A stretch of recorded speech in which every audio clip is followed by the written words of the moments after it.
Presented by Priti Music Official.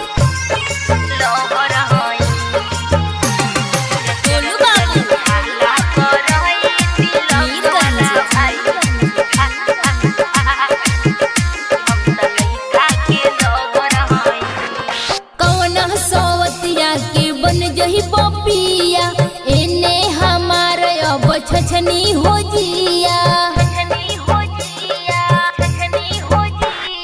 कौन हसवतिया के बन जही पपिया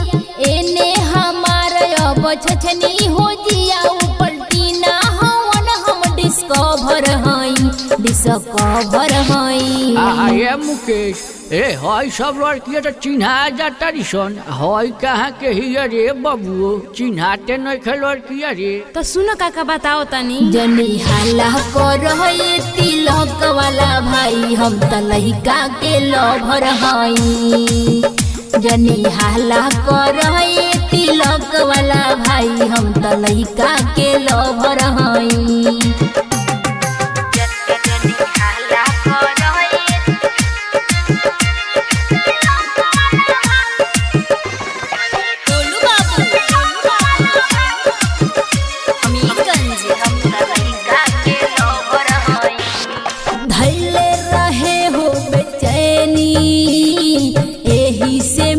खातिर आईनी मुहवाला जा गई तहरो अभी तक कुछ न कईनी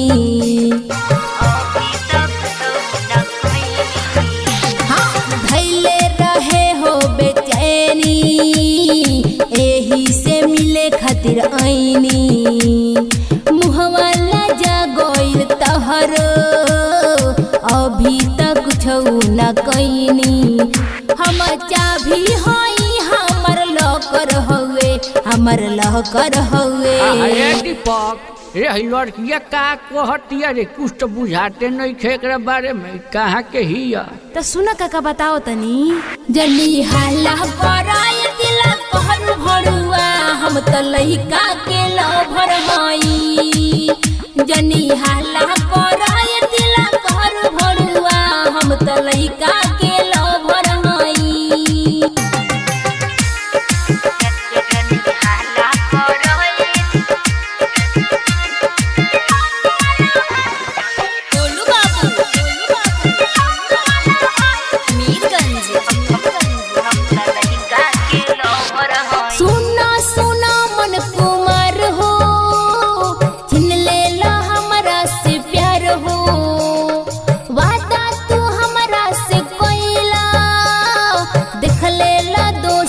दुआर हो हाँ सुना सुना मन कुमार हो छिन लेला हमरा से प्यार हो